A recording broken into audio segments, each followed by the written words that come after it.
Welcome to Listening with Jimmy, and it's a quick hello to Maria, Victor, Dennis,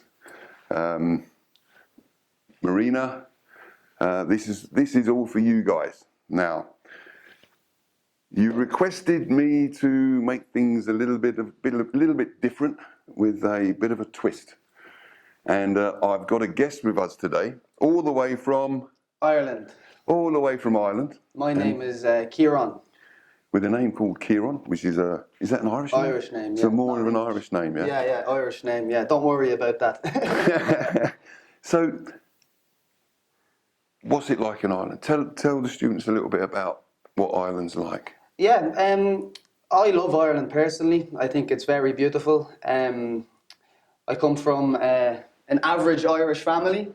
I come from the smallest county in Ireland. It is one of 32 counties, okay? And Ireland's beautiful on a sunny day. I think Ireland is the most beautiful country in the world.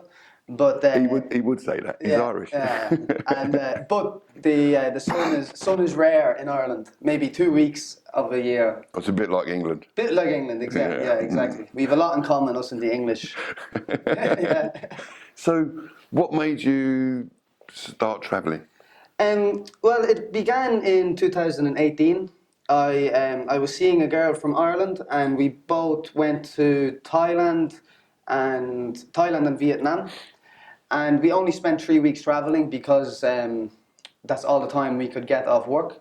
And then when we were traveling, we decided once we both finished university, we would both come to Vietnam and begin to work. Okay. Yeah, but then stuff happened between us two, and we obviously broke up or whatever. So we both still came over individually, you know. And I was intending to travel to Saigon, and I travelled from Hanoi to Pleiku by motorbike, and luckily I got an eye infection.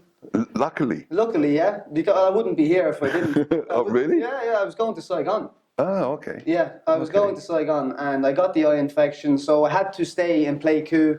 I never heard of the place for maybe 4 days until I could ride my bike again. But then after a day or two, I kind of decided that I liked it here.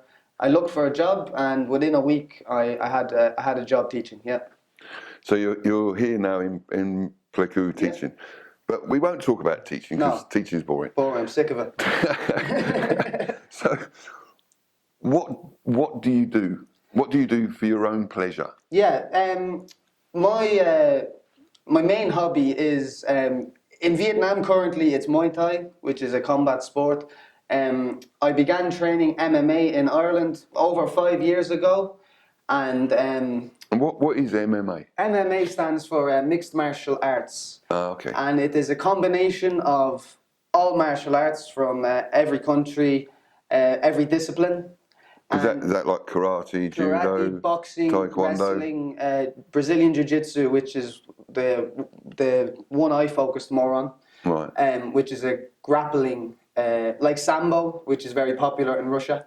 Okay. Sambo would be kind of similar to that, and I started training over 5 years ago. Look, I was never too committed. I trained regularly, but never. I never had visions of myself being a world champion or anything. As you said, I do it just for pleasure, for my mind more than anything else, you know.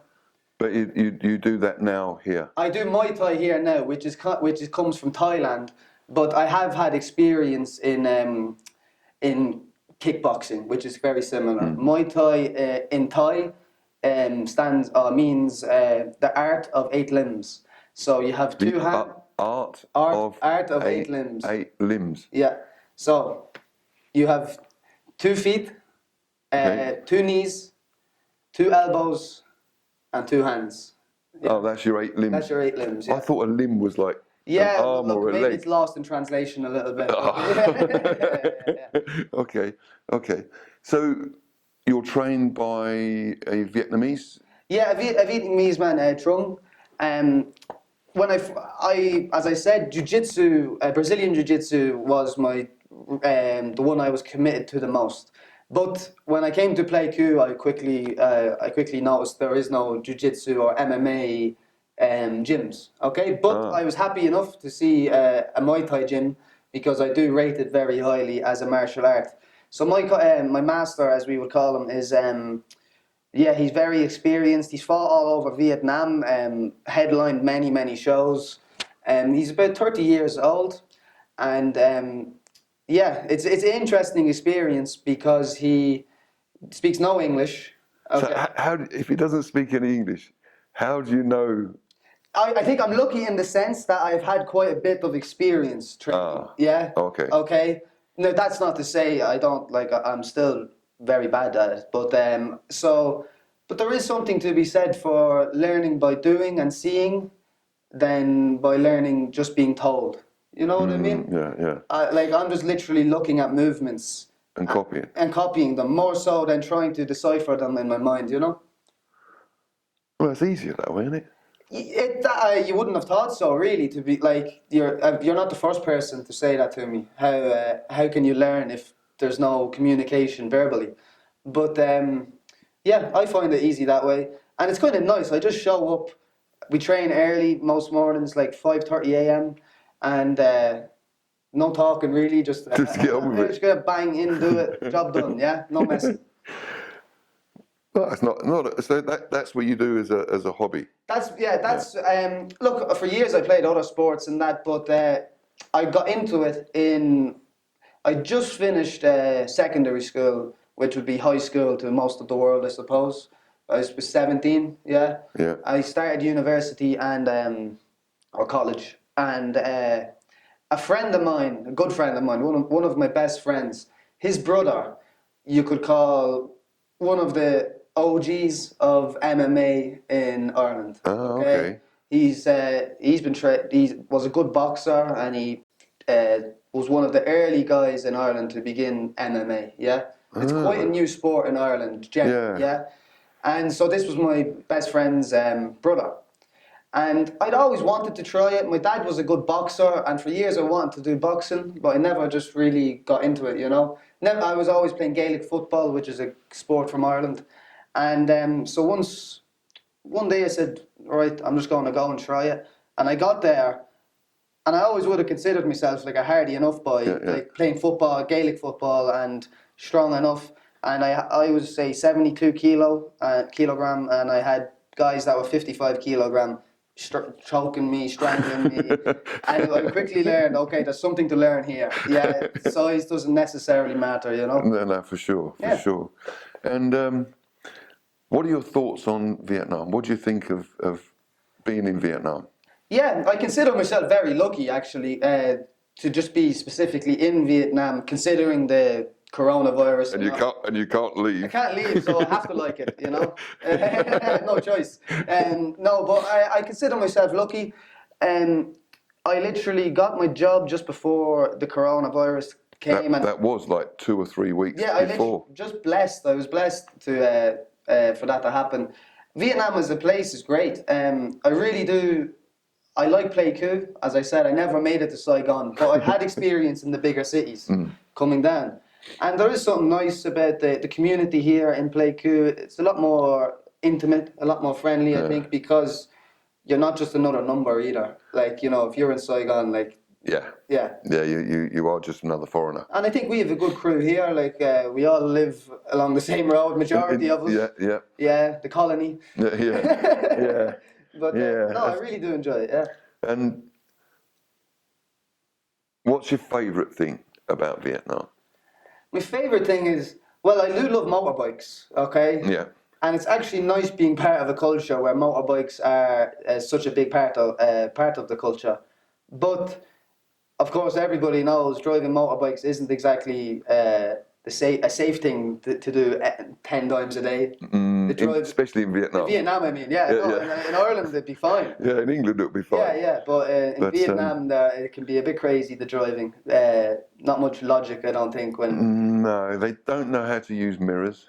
Oh, there's no, They don't give way to the left like you normally would. Yeah, it just doesn't really make sense. But they stop on roundabouts. Yeah, it's just weird. But you do become accustomed to it. because you have to, otherwise you're dead. But it's still, I'm Irish. I'll still always say, what's going on here? Yeah, I'm the same. It's like you get to a roundabout and you're coming up to the roundabout. You've got nothing coming on the left. Yeah. So you go onto the roundabout. You start banking to go round the roundabout, and then there's 4 bikes stopped in the middle of the roundabout in front of you. It's like, ay. Give way is not really. I don't think there's probably not a Vietnamese translation. I don't know. They give way to traffic coming onto the roundabout. Yeah, in the West, the roundabout, who's on the roundabout has the right of way. Yeah, you give way to the left. Yeah.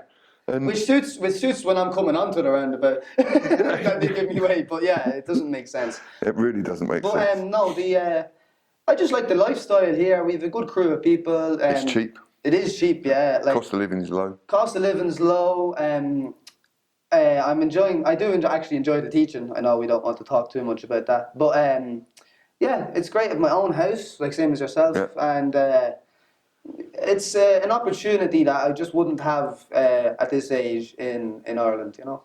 No, for sure. And what do you think of the weather? The weather, as you can probably see, I'm not really made for this kind of weather. Okay, although recently it's just been rain, actually. Okay, and I'm Irish. You think I wouldn't mind? No, I'm sick of the rain now at this stage. Well, that's why we left. Yeah. For the bad weather to go to somewhere with good weather. Yeah, and but the weather generally is really nice.